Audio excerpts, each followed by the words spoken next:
ग्रहण करके नहीं सुनना चाहिए, या फिर उसे भी ऊंचा स्थान तो सुनना नहीं चाहिए। हाँ। भागवत जिस स्थान पर हो उससे नीचे स्थान पर बैठो अगर तुम सही। हाँ सही बात यही है। तो ऐसे महाराज कौन हुए? प्रियव्रत जी, उत्तानपाद के पुत्र, बड़े पुत्र। हाँ, प्रियव्रत का एक अर्थ और है बाबा कि जो प्रिय व्रत धारण करने वाले हैं। ऐसा व्रत नहीं जो शारीरिक कष्ट को प्रदान कर देने वाला हो। आजकल आदमी ऐसे व्रत कर रहा हो, क्यों? उनको नाम पढ़ो प्रियव्रत। हाँ, और सबसे प्रिय व्रत कौन सा है? उसके लिए गोस्वामी तुलसीदास जी ने लिखा है, एक ही व्रत एक धर्म मन क्रम वचन श्री राम पद प्रेमा। कि भगवान के चरणों में हमारी अनन्य प्रीति हो जाए, यही हमारा वास्तविक सही व्रत है। तो ऐसे प्रिय व्रत जी महाराज, फिर उनके पुत्र हुए, उन्हीं के पुत्रों को वह उनका जो राज्य था पिलक्षद्वीप, सालमलद्वीप, जम्बूद्वीप, इनको सौंप दिया गया। तदुपरांत उनकी परंपरा में ऋषभदेव महाराज हुए। हाँ, साक्षात भगवान की विभूति अवतार है वो। प्रथम तीर्थंकर, उनके संस्थापक महाराज। जैनी धर्म कोई अलग नहीं है, अपने सनातन धर्म की शाखा है। अब तो उन्होंने अलग बना लिया, लेकिन सनातन धर्म से बड़ा पुराना कोई धर्म नहीं। कोई नहीं। आपको एक बात बताएं, गीता जी में 7 बार सनातन शब्द का प्रयोग हुआ है। सनातनम पुरुषो ही में इस प्रकार से इनके बारे में बताया गया। आपको कर्दम्ब जी की एक बात पता है? ब्रह्मा जी को कर्दम्ब जी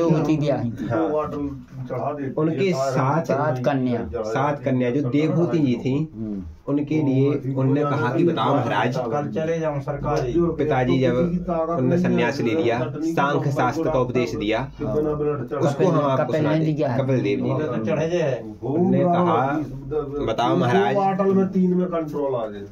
भगवान कपिल देव मेरे समान कोई भाग्यशाली होगा क्या? माता देवहूति सुना रहे थे कथा। हाँ, तो माता बोली, देवहूति समझ गई थी कि हमारा पुत्र नहीं है तो भगवान है। देवहूति माता ने कहा कि बताओ महाराज, मेरे समान कोई भाग्यशाली है? उन्होंने कहा क्यों माता, मेरे पिता कौन है? प्रथम मानव और मानवी मनुशत्रु। मेरे पितामह कौन? साक्षात ब्रह्मांड के रचना करने वाले ब्रह्मा। मेरे पुत्र कौन? साक्षात परब्रह्म परमात्मा कपिल जी। मेरे पति कौन? मेरे पति कौन? जो ब्रह्मा जी की छाया से उत्पन्न हुए महाराज कर्दम्ब। मेरी पुत्रियां कौन?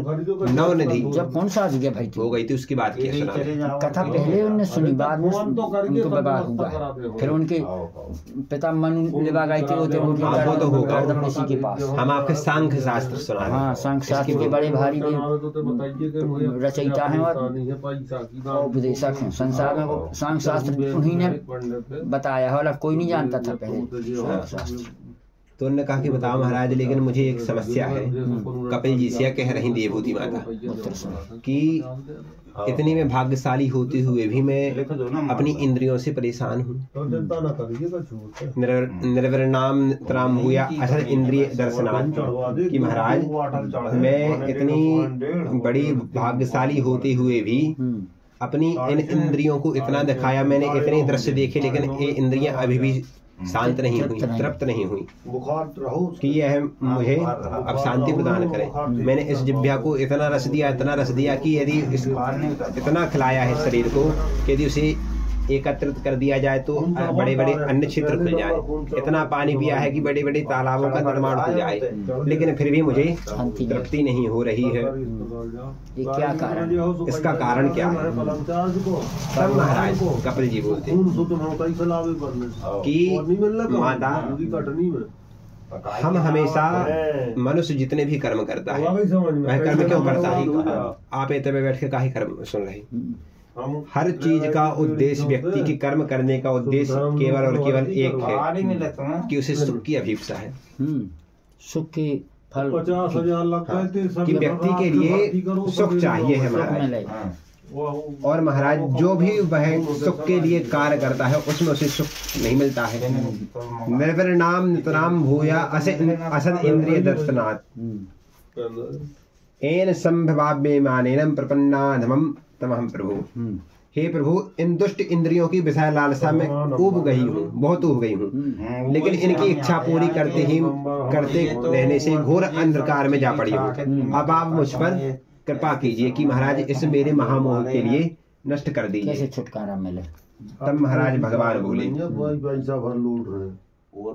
कि योगा अध्यात्म का पुंसा मतो निश्रेयसाय में अत्यंत परित्यक्ता सुखस्या, कि यह मेरा निश्चय किया हुआ अध्यात्म योग का व्रत है कि यदि व्यक्ति कल्याण का मुख्य साधन चाहता है तो केवल और केवल दुख और सुख की सर्वदा निवृत्ति हो जाए। यह परम सार है इस भागवत का, और केवल इसके लिए पालन करने से नारद आदि देवता जो बड़े बड़े ऋषि है वह इसी का पालन करके भगवत प्राप्ति के मार्ग को प्राप्त हुए हैं।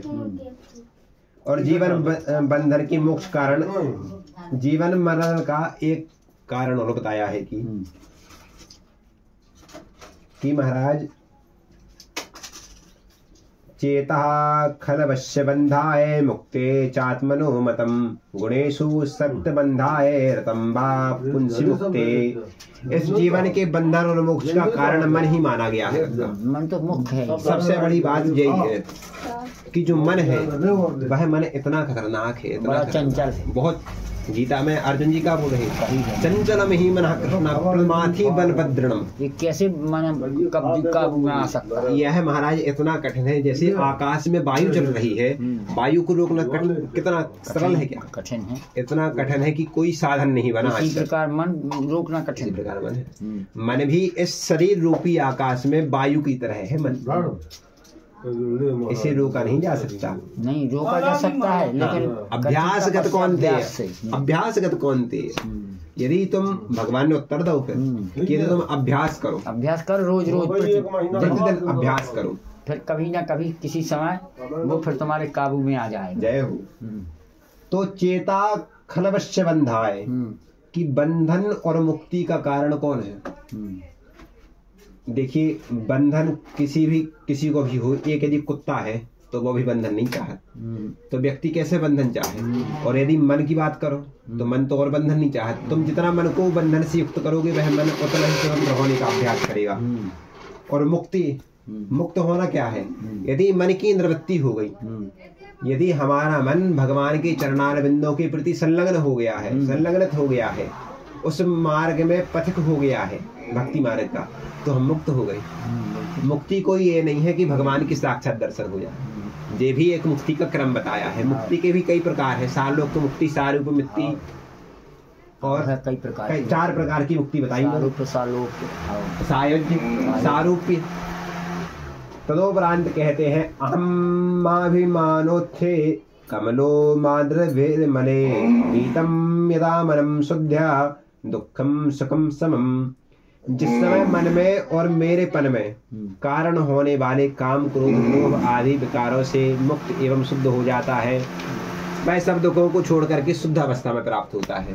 ये भी सही बात है कि जब हम सुख और दुख में, और मन के जो विकार है, मन की 6 विकार है, एक है काम, क्रोध, लोभ, मोह, मद, मात्सर्य। ये 6 विकार किसके हैं? बाबा बंद कर दो, मालिक डिस्टर्ब बहुत काय है, हमें नहीं जाने। हमें मन के विकार जब दूर करके उनकी लगाओ लगन, यदि इन विकारों से व्यक्ति मुक्त और शुद्ध हो जाए तो वह सब दुखों से छुटकारा पा करके परम चैतन्य अवस्था में चला जाता है। जैसे कि अभी जिस अवस्था में अपन विराजित है, अभी अपन के लिए न लोभ है, न मोह है, न काम है, न क्रोध है, न मद है, न मात्सर्य है। एक ही उद्देश्य, लक्ष्य है। लक्ष्य केवल भगवान की कथा श्रवण से है, बस ऐसा होना चाहिए। तदोपरांत कहते हैं कि प्रसंगम मंजरम पाश्रमात्मनम कवियो विदुः शायव साधुषु कृतो मोक्ष द्वारम पाव्रतम। विवेकी जन का संग या आसक्ति को ही आत्मा का अच्छेद्य बंधन मानते हैं। जो विवेकी जन है वो किसे आसक्ति मानते हैं? कि जो साधु पुरुष है उनका संग करे, किंतु वही संग या आसक्ति जब संत महापुरुषों की प्रति हो जाती है तो मोक्ष का द्वार बन जाती है महाराज, खुल जाता है। जय हो जय हो। एव सा साधुषु कृतो मोक्ष द्वारम अपावृतम, कि यदि संसार के प्रति आसक्ति है तो वह बंधन का कारण है, और यदि भगवान के चरण कमलों के प्रति आसक्ति है, भगवत जन, भगवान की संत, भगवान की कथा, भगवान के प्रेमी हैं, उनके प्रति आसक्ति हो जाए तो वही तो हमारे मोक्ष का द्वार है। अब महाराज यहाँ पर साधु की परिभाषा देते हैं कपिल जी, कि उनने कहा कि ऐसे महापुरुष कौन है, मैया ने कहाँ मिलेंगे और उनके क्या लक्षण है, कैसे जाने हम। तब कहते हैं तितिक्षवः कारुणिका सुहृदा सर्वदेहिनाम अजात शत्रुः शान्तः साधवा साधुभूषणा। पहला तितिक्षवा, तितिक्षवा का अर्थ है सहनशील, अत्यंत सहनशील। जब महाराज कोई दृष्टांत दो, सहनशीलता। भरी सभा में अनेक अनेक पुरुष सिंहों के सामने महाराज परशुराम जी अत्यंत कटु वचन बोल रहे थे, भगवान रामचंद्र जी को बोल रहे थे। यदि महाराज रामचंद्र जी अपनी भ्रकुटी का विलासवश कर दें तो उतनी में तो भस्म हो जाता, तो संपूर्ण ब्रह्मांड तहस नहस हो जाए। बिल्कुल, कहाँ परशुराम लागत है, कोई सामर्थ्य नहीं किसी की, लेकिन पूरी सभा भस्म हो जाती। जय हो। लेकिन उसी समय भगवान रामचंद्र जी कैसे सुन रहे हैं, जैसे कोई प्रशंसा कर रहा हो। कोई प्रशंसा करे या अपमान करे, कोई गाली दे चाहे अपशब्द करे, अपमान में एक सी समत्व है। तो तितिक्षवा यह गुण किसमें है? राम जी में। साधु पुरुषों में पहला गुण होना चाहिए कि वह सहनशील हो। दुर्वासा जी महाराज सहनशील नहीं है। यदि साधुत्व की बात आ जाए, प्रमाण तपस्वी है लेकिन सहनशील नहीं है।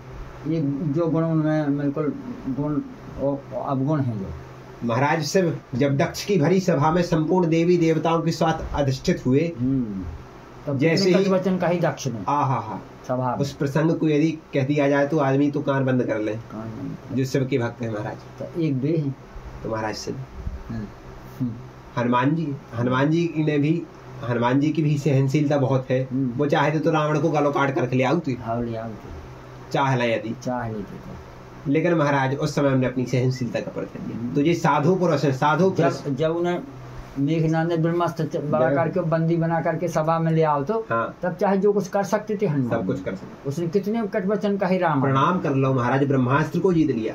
तो महाराज पहला लक्षण है तितिक्षवा, दूसरा है कारुणिका, संत हो, सहनशील हो। दूसरा लक्षण है दयावान, कारुणिका, दयावान, सहनशील हो, सहनशील के साथ कारुणिका। बाबा एक बात बता दें आपके लिए, दया और करुणा में अंतर है। अब आप कहो भैया का अंतर है, तो बहुत अंतर है। दया किसी की स्थिति को देख करके होती है। अभी कोई व्यक्ति के लिए हाथ कट जाए तो अपन उसके प्रति दयावान हो जाएंगे कि बताओ उसकी स्थिति ऐसी, उसका हाथ कट गया, वो अपने हाथ को सही करने में असमर्थ है, तो हमारे लिए उसके प्रति दया आएगी। आई थी तो वो दया कहलाती, वो दया है। वो स्थिति के लाने देख करके आऊ को कितना बड़ो आदमी होए, यदि वो उसके लाने को मारा तो दया आ जाए आदमी के अंदर, जो प्राकृतिक गुण है दया को। लेकिन महाराज करुणा ईश्वरीय गुण है। करुणा एक स्वभाव का नाम है, दया एक स्थिति का नाम है। जैसे मानव है, मानव का काम कभी आउट, क्रोध कभी आउट स्थिति पे। आपके भाई क्रोध काहे नहीं आ रहा, कैसे कि अपन भगवान की कथा सुन रही। यदि आपके भाई को गाली देने लगे, कौन दुश्मन आ जाए तो आपके क्रोध आ जाए। स्थिति देख करके क्रोध आएगा। विकार भी स्थिति देख करके आते हैं। इसी प्रकार जो दया है, दया विकार का विलोम क्या होगा? सदविकार मान लो, विकार गुण मान लो। ये अवगुण है, वो गुण है। तो गुण किसी स्थिति को देख करके आते हैं, लेकिन स्वभाव व्यक्ति का सम होता है। व्यक्ति का स्वभाव है परमानंद के प्रति उसकी आत्मा प्रसन्नता से युक्त रहे, भगवान के प्रति उसकी रुचि हो, यह व्यक्ति का स्वभाव है। स्वभाव का जन्म होता है संस्कारों से, श्रद्धा से। जिस प्रकार से उसकी प्रवृत्ति होती है तदोपरांत उसका ही वैसा ही स्वभाव बनता जाता है। तो महाराज जो करुणा है, करुणा का अर्थ है, करुणा है एक स्वभाव का नाम। करुणा किसी बड़े आदमी पे भी हो सकते है, गरीब पे भी हो सकती है दया, लेकिन गरीबी पे, जिसकी जो असमर्थ होगा उसी के ऊपर दया होगी। लेकिन करुणा कभी कभी समर्थवान के ऊपर भी हो सकती है, सबके ऊपर। ठीक। करुणा की 5 मुख है बब्बा। करुणावतार कौन है? कर्पूर गौरम करुणावतारम संसार सारम भुजगेंद्रहारम सदा वसंतम हृदयारविंदे भवम भवानी सहितम नमामि। तो साधु का दूसरा लक्षण है करुणावान हो, चाहे संत हो चाहे असंत हो, चाहे दुष्ट हो चाहे प्रशंसक हो, चाहे साधु हो चाहे असाधु हो, चाहे क्रूर हो चाहे सज्जन हो, ये गुण होना चाहिए। चाहे कोई भी हो उसके सामने वह समानता से पेश आए, अपना स्वार्थ ना देखे, सभी के प्रति कारुण्यता हो, सभी का कल्याण हो, यह भावना हो। दूसरा लक्षण है साधु का। तीसरा लक्षण कहा है सुहृद। सुहृद मित्र, जय सुहृद माने मित्र। मित्र, मित्र का अर्थ एक और, सुहृद का एक और अर्थ यहाँ पर भागवत जी की टीका में कहा है। सुहृद कहते हैं इसका सुंदर हृदय हो। जय हो, सुंदर हृदय वाला, वही है मित्र। सही 3 शब्द है बाबा, एक है सुहृद, एक है मित्र और एक है सखा। इन तीनों में थोड़ी थोड़ी अंतर है। सुहृद वो है एक दूसरे के पूरक है, पूरक है जी, समानार्थी है। अब इसमें एक भेद है थोड़ी थोड़ी। सुहृद किसे कहेंगे? जो हमारी स्थिति परिस्थिति में हमारी भले प्रत्यक्षा करके मदद ना करे, लेकिन वो हमारे लिए हमेशा अच्छा चिंतन करे, हमारे लिए अच्छी सलाह दे। अब जैसे आप हो, आप अभी को से झगड़ा होने लगे तो आप हमारी लट्ठा मारी बचाना पे हो, कैसे कि असमर्थ हो अबे। लेकिन आप हमारे यदि सुहृद हो तो आप हमारा अच्छा चिंतन करो, जो ही कहो कि भैया इसकी विजय हो, इसकी अच्छी युक्ति बता दूं, तो जो आपका अच्छा चिंतन करने वाला हो, जिसका सुंदर हृदय हो, जो आपके भला चाहने के लिए अनेक अनेक प्रकार के संसाधनों के द्वारा आपको, जय श्री कृष्ण, प्रसन्नार्थ कर दे, वही आपका सुहृद है। सुहृद मिलना कठिन है इस जमाने में? नहीं, बिल्कुल नहीं। महाराज पांडवों की कौन सुहृद थी? भगवान कृष्ण। पांडवों के साथ भगवान ने युद्ध किया क्या? उनके पक्ष में नहीं किया, उनको सलाह दी है, उपदेश दिया है, सुदर्शन चक्र उठाओ, लेकिन थोड़ी लीला मात्र की, उनका लेकिन भीष्म पितामह के प्रेम के कारण, हाँ, उनका नियम, उनका भले बिल्कुल रहे, हमारा भले टूट जाए लेकिन उनका प्रेम बना रहे। अब महाराज राम जी की सुहृद कौन थे? राम जी का अच्छा चाहने वाले थे विभीषण थे। जामवंत जी, महाराज जामवंत जी युद्ध बहुत कम किया है उनने, लेकिन वो अच्छा चाहते थे कि ठाकुर जी जीत जाए। तो महाराज जो सभी का अच्छा चाहने वाला हो, संत ऐसा ना हो कि जो केवल अपने जनों का, अपने शिष्यों का, जो उसको प्रेम करते हो उनका बस चाहे, जो अधर्म के पथ पर भी प्रशस्त है उसके भी कल्याण के मार्ग को सुनिश्चित कर दे, ऐसा साधु होना चाहिए। सुहृदा सर्वदेही नाम, जो सभी देहधारी मनुष्य हैं उन सब का कल्याण का कार्य करे। अब वो कैसे होगा? कैसे होगा कि सभी का कल्याण हो? वो होगा भगवान के भजन से। यदि वह साधु भजन करता है,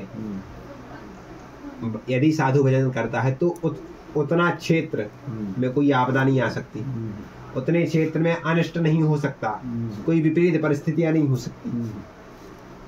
तो इस प्रकार से सर्वदेही नाम यदि वह भजन करता है साधु, तो सभी का कल्याण होगा ही। चौथी बात है अजात शत्रु, जिसका कोई शत्रु ना। साधु का शत्रु नहीं होना चाहिए। यदि शत्रु है, यहाँ पर 2 प्रकार के शत्रु की बात आई, लेकिन एक है बाहर के शत्रु, एक है अंदर के शत्रु। अंदर के शत्रु को जब पहले निकाल दो, मन उनसे मित्रता हो जाए, तब बाहर से हो जाए। आगे अंदर के शत्रु ना हो, काम क्रोध लोभ मोह मद मात्सर, यही तो सबसे कठिन शत्रु है। इन शत्रुओं को आगे जीते वही साधु है। फिर बाहर के शत्रु की राजनीतिक, धार्मिक, आध्यात्मिक, सामाजिक, ये बाहर के शत्रु हैं। इनमें किसी का भी प्रवेश ना हो, इनसे किसी से भी वैर भाव ना हो, जो किसी का शत्रु ना हो, ना किसी से शत्रुता माने, वही तो साधु है। और 5वां लक्षण है शांता। अजात शत्रु भगवान राम को रही है। देखो खरदूषण वगैरह नतमस्तक स्वयं उपत क्यों हो गए? क्या राम राम बता, मैं इस बालकों को मार करके कौन सा नाम कमाऊंगा? हाँ। मैं संसार कलंकी बन जाऊंगा, ऐसी सुंदरता में नष्ट कर दूंगा, तो नहीं, उनके शरण में मुझे जाना चाहिए। हाँ। ऐसी बुद्धि आई खरदूषण। खरदूषण ने युद्ध नहीं किया राम जी से। हाँ। दर्शन करते ही वो नतमस्तक हो गए। हाँ। इतने सुंदर है, इतने सुंदर बालक। और ये हमारी बहन ऐसा कह रही कि जी हमने हमारे साथ अन्याय किया। एक और बात है शांता, 5वां लक्षण कि जो शांत का अर्थ है मौन। साधु वो है जो अवसर में बोले, महाराज बेफालतू में ना बोले। यदि व्यक्ति मौन, अब जैसे हम कथा कर रहे तो मौन तो है, वाणी का मन में यज्ञ होना मौन है। जब वाणी की आहुति मन के हवन कुंड में सौंप दी जाती है तो मौन हो गया। अब आप कहो कैसी? भगवान ने गीता जी के 4वें अध्याय में यज्ञों का वर्णन किया है। स्वाध्याय यज्ञ, मौन यज्ञ, द्रव्य यज्ञ, प्राणायाम यज्ञ कहा है। तो महाराज वाणी का मन में यज्ञ, वाणी तो बंद हो गई लेकिन मन चल रहा, तो महाराज मौन थोड़ी है, मिथ्याचारी है। गीता जी में कहा मूढ़ मिथ्याचारी है, जो बाहर से तो लगे कि महाराज परम शांत है लेकिन मन में खिटपिट है, मन चल रहा कि ऐसा हो जाए ऐसा हो जाए, तो वह मिथ्याचारी है, मूढ़ है, मिथ्याचारी है। लेकिन जब वाणी का मन में यज्ञ हो जाए, समाप्त हो जाए, जब वाणी तो मुख से बोलनी नहीं है, लेकिन जब वाणी भी मन रूपी जो अग्नि है इसमें समर्पित हो जाए, मन से भी किसी भी संकल्प और विकल्प का उदय ना हो, तब वाणी का मन में यज्ञ मौन यज्ञ कहलाता है। चुप होना मौन नहीं है, भस्म हो जाए मानो। हाँ, भस्म हो जाए, आगे चल के उसमें टीका टिप्पणी करने की कोई भी माने इच्छा ना हो। 4 प्रकार के मौन बताए पूज्य बापू ने। एक है सूक्ष्म मौन, एक है सूक्ष्मतम मौन और एक है सूक्ष्मतर मौन। 3-4 श्रेणी है। सूक्ष्म मौन क्या है? मुंह से नहीं बोलना, ठीक। सूक्ष्मतम मौन है कि जब मन के साथ, जिह्वा के साथ मन भी ना बोले, मन में का होते संकल्प और विकल्प, मन चाहते रसवब्दा। जैसे आप बैठे, अब आपके लाने चाहने हैं, आपको मन सोचे बढ़िया गद्दा हो तो महाराज, बढ़िया आसन लगी होती तो आनंद आ जाता, लेकिन वो आपको करने नहीं मिलेगा।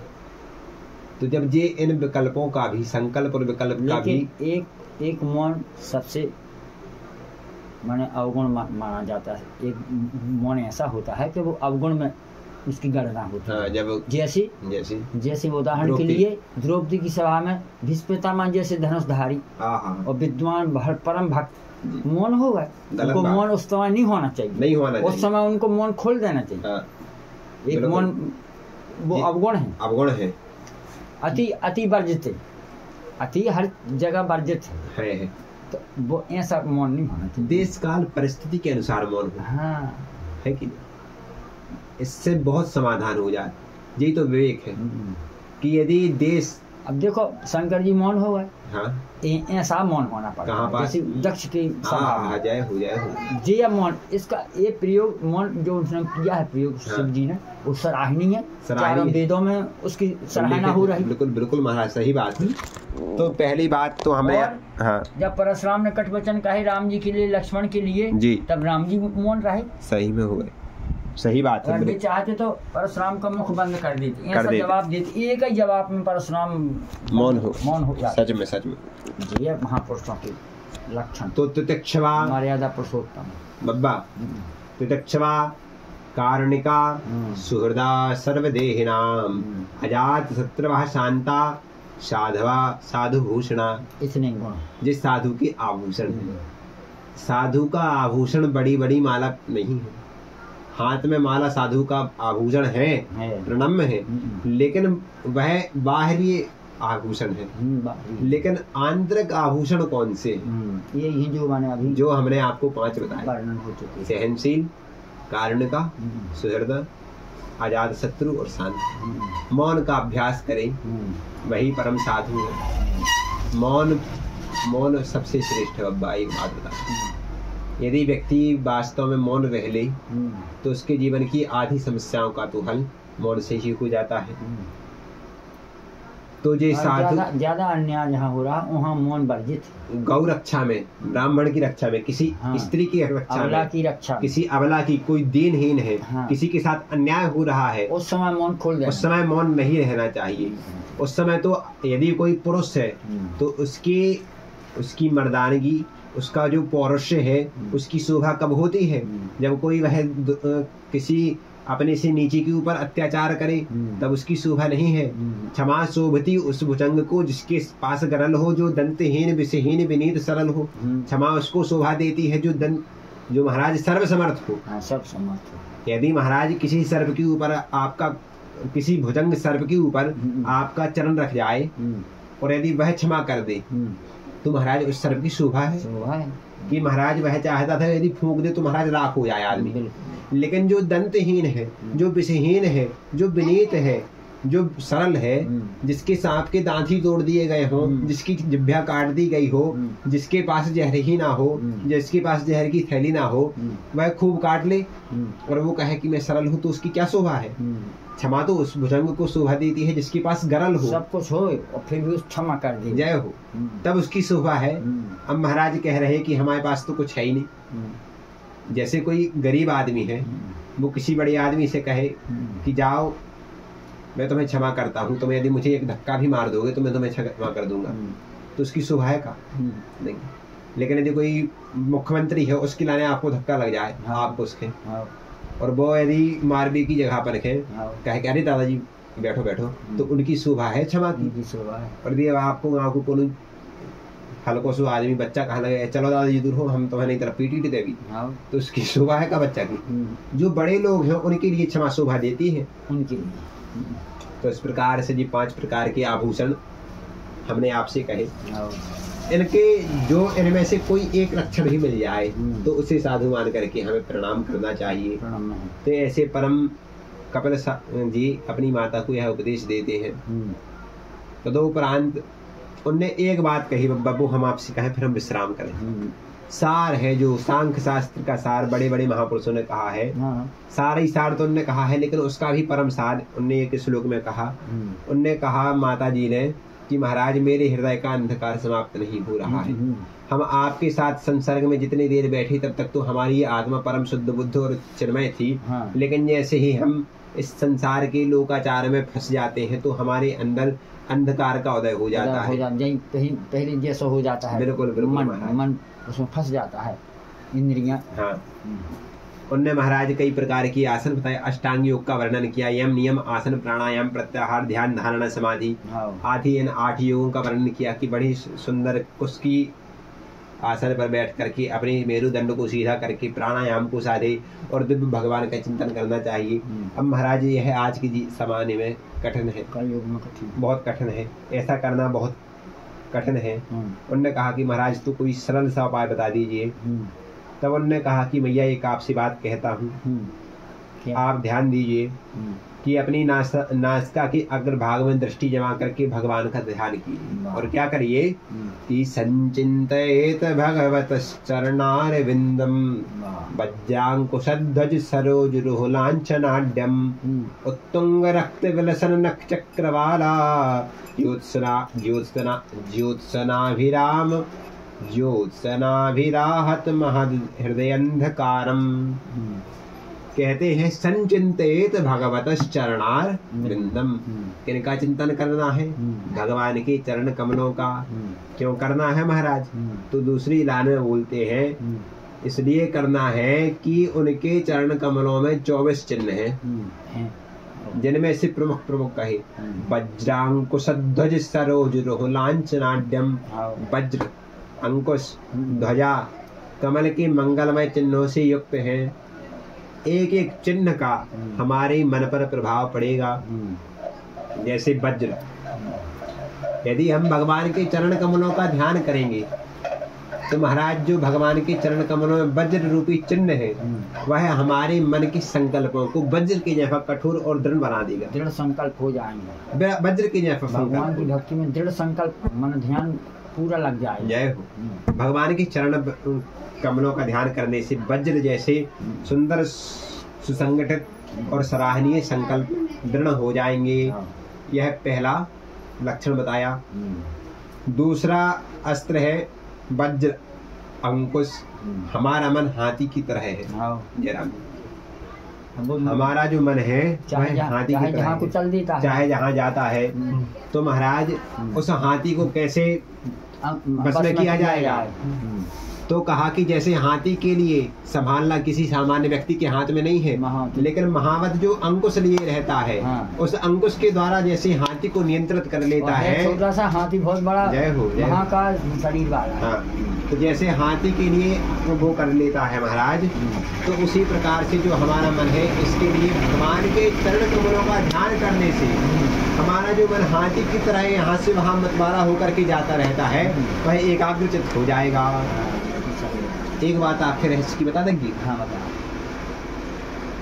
कहूँ जसो जी के अंकुश मस्तक पे काहे मारू जा, पेट में मारो, पेट में मारो, लेकिन मस्तक में काहे जा, हम रहस्य बताएंगे। तो मन बुद्धि यहीं तो रहती जा, लेकिन उसको एक रहस्य बब्बा, माथे में नहीं मारा तो देख दो आपके, जैसे कि व्यक्ति का मर्म स्थान यहाँ पे है नीचे, तो हमेशा व्यक्ति अपने मर्म स्थान को बचाता है कि यदि उते लग जाए तो महाराज आदमी के लाने बहुत पीड़ा हुई।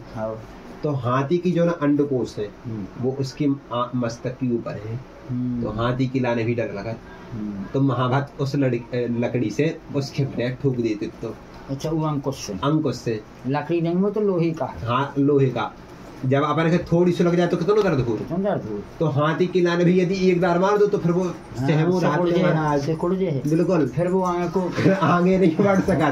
जल आ गया। धर्म सम्राट स्वामी श्री कृपात्री जी महाराज और मध्वाचार्य जी रहे चित्रकूट, हाँ उनने इस बात की हमने उनसे सुनी, तो ये रहस्य हमने आपसे बता अंडकोश यहाँ रहता है मस्तक के ऊपर यार, अभी फूले रहा तो अलग ही दिखाऊ, तो ऐसे तो हाथी डराऊ क्या है, नहीं तो हाथी के लाने का डर, वो तो महाराज उसके पास एक दिव्य दृष्टि है कि उसके लाने अपने से सामने वालों व्यक्ति जीव दोनों ऊंचाई को दिखाई दे, जो आपको बताएंगे। ऐसे हाथी की आंख में एक दिव्य प्रकार को नील डाल, हाथी की आंख छोटी बनाई भगवान ने, बिल्कुल वो सबको अपने से दूना मानता है, बड़ा है। हाँ। नहीं तो वो चरपट कर दे पूरे संसार को, कर देगा।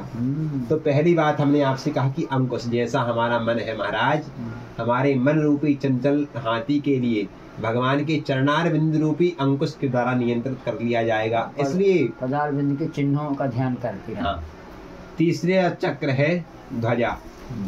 यदि हम भगवान का चरण कमलों का चिंतन करेंगे तो जिस प्रकार से राजा महाराजाओं की ध्वजा दिव्य कीर्ति की पताका लहराती रहती है, वीर पताका लहराती रहती है, ऐसे ही हमारे भगवान की भक्ति की पताका लहराती रहेगी, दिव्य कीर्ति हो जाएगी। और चौथी बात है कमल।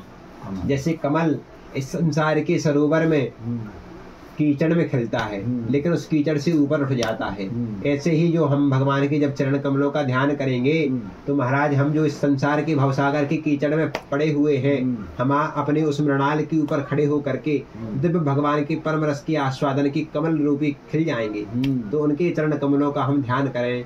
फिर महाराज कछु कह रहे का तो इन मंगलमय चिन्हों से युक्त है, इसलिए उन्होंने कहा संचिंतित भगवत चरणारविंदम, भैया भगवान के चरण का ध्यान करना आवश्यक, जरूरी, अत्यंत आवश्यक। तदोपरांत कहते हैं उत्तुंग रक्त विलसन नख चक्र वाला, उनके उभरे हुए जो लाल लाल शोभायमान नख चंद्र मंडल की जो चंद्रिका है, जो भगवान की जो लाल लाल जे चंद्रिकाएं हैं नख चंद्र मंडल कहलाता है। भगवान गोस्वामी जी ने कही श्री गुरु पद नख मणिगण ज्योति सुमृत दिव्य दृष्टि ही होती। वही बात गोस्वामी तुलसीदास जी से पूर्व सुखदेव जी महाराज ने कह दी है कपिल देव जी ने, क्या कि उत्तुंग रक्त विलसन नख चक्र बाल है, जो उनकी नख चक्र बाल है, जो उनके नख की जो दिव्य है नख चंद्र चूड़ामणि है, चंद्र का है, इनका ध्यान करने वालों के हृदय में जो अज्ञान रूप घोर अंधकार है वह नष्ट हो जाएगा उनकी प्रकाश के द्वारा। जो नखों की मानो जो ज्योति है निकल रही है, उस ज्योति जब ध्यान करेंगे नखों का तो उस नखों की ज्योति हृदय में पहुंच जाएगी, मस्तिष्क में। तो सब जितने विकार हैं सब अंधकार सब दूर हो इसी बात तो गोस्वामी जी कह रहे हैं, यही बात कि श्री गुरु पदनख मणिगण ज्योति समृद्ध दिव्य दृष्टि है वो। तुलसीदास जी ने जो सब पढ़े अली है महाराज तुलसीदास जी तब तो उन्होंने रामायण में लिख पाए हैं। अब बताओ नख की बात आई, नख की चंद्र ज्योति है, उसका ध्यान से महाराज दिव्य दृष्टि होगी। एक बात और बताएंगे, भगवान को दिव्य दृष्टि देनी पड़ी, देवी पड़ी दिव्यम ददाति ते चक्षु कि है अर्जुन 11वें अध्याय में, मैं तुम्हें दिव्य चक्षु देखता हूँ, तुम्हारी सामर्थ्य नहीं है कि मेरे तुम रूप को ऐसे देख लो। हाँ, इस विश्व रूप को नहीं देख सकते तुम विराट रूप को। कौन चक्षु दे? दिव्य चक्षु। लेकिन गोस्वामी जी कहे कि महाराज भगवान को तो देनी पड़ती, लेकिन गुरु महाराज के चरण कमलों की तो इतनी महिमा है कि उनका स्मरण कर लेने मात्र से ही दिव्य दृष्टि हृदय में उत्पन्न हो जाती है। तो गुरु की महिमा ज्यादा है भगवान से। हाँ है ही। और यहाँ पर भी कह दिया कि नख चक्र बाला, जो नख चक्र बाल है, नख की मणि है, उसके ध्यान से हृदय की अंधकार मिट जाएगा और दिव्य भगवान की कृपा का सूर्योदय उदय हो जाएगा। तो मैया आप और केवल भगवान के चरण कमलों का ध्यान करो। फिर कहते हैं ये छोचनी निस्सृत फरत प्रमुरोद केना तीर्थेन मूर्धयन्धिकृतेन सवाशवो भूतः ध्यातुर्मनः शमलसेन निसृष्ट वज्रं ध्यायेच्चिरं भगवतश्चरणारविन्दम्। इन्हीं की धोवन से नदियों में श्रेष्ठ गंगा जी प्रकट हुई। निस्सृत सलित प्रवरोध केना, इन्हीं के चरणों से निस्सृत हुई है गंगा जी। और आविर्भाव हुआ गंगा जी। तीर्थेन मूर्धयन्ति कृतेन शिवो अभूतः, जिनके पवित्र जल को अपने मस्तक पर धारण किसने किया है? भगवान शंकर जी ने। उनका आभूषण है गंगा जी। और महाराज ध्यातुर्मनः समल शैल निसृष्ट वज्रम, वे अपना ध्यान करने वालों के पाप रूप पर्वतों को तोड़ते हुए इंद्र के वज्र के समान है। गंगा जी की तुलना यहाँ पर इंद्र के वज्र के समान कही है कि जो व्यक्ति के पाप रूप पर्वत है, पर्वत है, पहाड़ है, इनके लिए इंद्र का वज्र स्वरूप है गंगा जी का स्नान। अरे इंद्र से के वज्र से भी ज्यादा बहुत।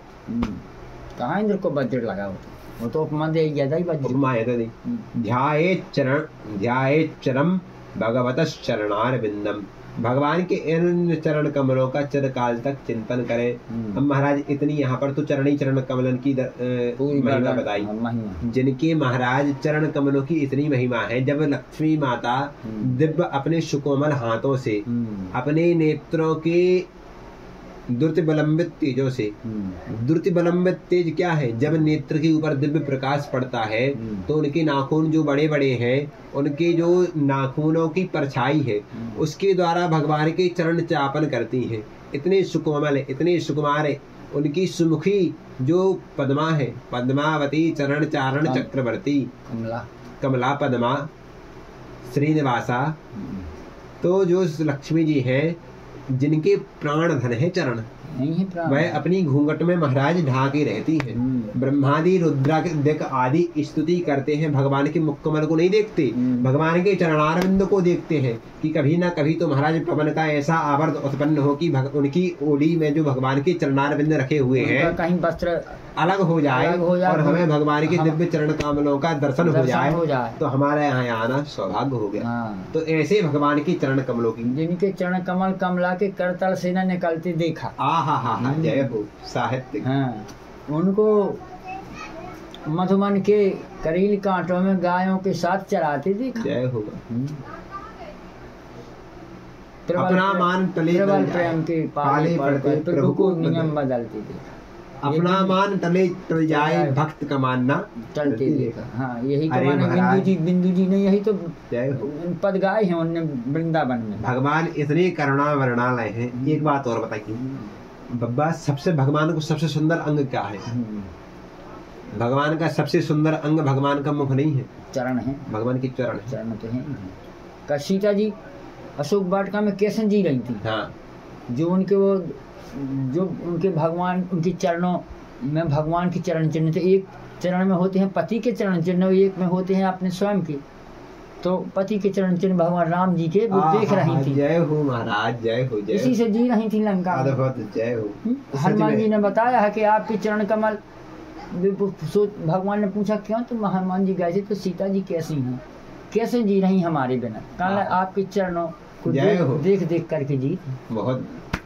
अब एक और बात, जब कपाट, जब भी अंदर आपकी कपाट चरण कमलों के दर्शन करके कपाट बंद कर लेती हैं, तब उसी में उनका जीवन चल रहा है।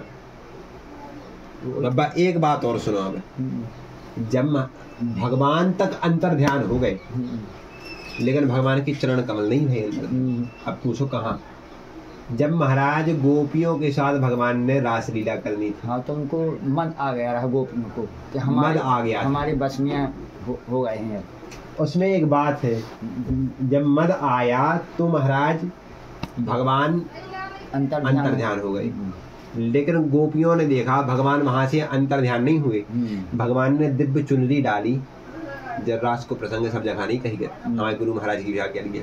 तो भगवान ने चुनरी डाली और मल्लिका के कुंज में किशोरी जी बैठी थी, राधिका जी, तो उनके संगे बैठ करके भगवान उनकी बालन को श्रृंगार करने लगे। तब भगवान का वहां पर नाम पड़ गया केशव, जो भगवान किशोरी जी के केसी संभाल रहे हैं। तो महाराज उस समय गोपियां उस समय भगवान को ढूंढ रही और गोपियां ढूंढ रही थी। तब गोपियां आती है उसी मल्लिका के कुंज में, तो भगवान ने देखा कि यह गोपियां तो आ गई, तो फिर राधिका को छोड़ के फिर भाग नहीं, राधिका जी को संग लेकर के भागी। हाँ, एक बार तो साथ में लेगा, फिर राधिका को भी छोड़ दिया। राधिका जी को उनने हाथ में ले लिया, फिर वहां पर रुके। तदुपरांत उनने कहा, गोपियों ने क्या देखा, भगवान तो अंतर ध्यान हो गए, लेकिन भगवान की क्या देखी, चरण चिन्ह। गोपियों को उन चरण चिन्हों का आश्रय मिल गया जो महाराज भगवान यहाँ से गए, जो धूल में पड़े थे उनके चरण पर। और एक और बात है बब्बा, कि जीव की सामर्थ्य भगवान की दृष्टि की नहीं है, जीव की सामर्थ्य भगवान की चरणार बिंदु तक है। जब हम किसी, भरत जी ने क्या मांगी उनकी चरण पाद, जिन पायन के पादुकन भरत रहे मन लाए, ते पद आज बिलो कहीं, ऐसा ही है एक चौपाई। हाँ, वो विभीषण जी ने, जो महाराज भरत जी के प्राण है, उन चरण को आज मैं दर्शन करूंगा। तो इस प्रकार से भगवान के दिव्य चरणों की वंदना की है। चरण में बहुत गुण है महाराज, हम आपसे अब कल सुनाएंगे। अब हम बड़ी लहर हुआ है। अरे वो तो पारसमणि है, तो हम चरण चिन्ह पारसमणि है भक्ति के लिए। हाँ, अब इस प्रकार से अब आज की कथा को विश्राम दें। बोलिए श्री राधा रमण लाल की जय, सियावर रामचंद्र भगवान की जय, राधावर कृष्णचंद्र भगवान की जय, भागवत भगवान की जय। जय जय श्री राधे। अच्छी कही कथा, अच्छी बड़ी कथा बन जाऊँ हम। अरे बन जाती है। अब आगे थोड़ी और अभ्यास बढ़ेगा तब और अच्छी बनेगी। हाँ, अरे मतलब भूलत नहीं मेरे तो तो भगवान के ऊपर पैसा चढ़ा नहीं गए, दवाई के ले गए मालक, दवाई के पैसा फ्री में चढ़ा जाए। तो हम जाने कि भागवत कथा के कुछ शब्द उन्होंने सुने कान में, तो उन्हें बहुत अच्छे लगे, तो भगवान को उन्होंने समर्पित कर दिया दान दक्षिणा। इतने उदार नहीं है मगर रोड की आदमी। अरे अरे अपन महाराज भगवान, कोई बात नहीं है, उनके कानों में तो पड़ा ही गया। बिल्कुल बिल्कुल, वास्तविक भागवत जी जे जे नहीं सुनाओ तू। अब ये चीजें सुनाए तो महाराज आनंद आए, श्रोता वक्ता दोई का कल्याण हो, दोई को कल्याण हो। एक एक शब्द का, एक एक अक्षर का वो व्याख्यान बतावे, एक एक अक्षर को माने अर्थ बतावे। तब तो मजा आता है। तब तो अब बैठो ऊपर, जैसे अब बैठेंगे।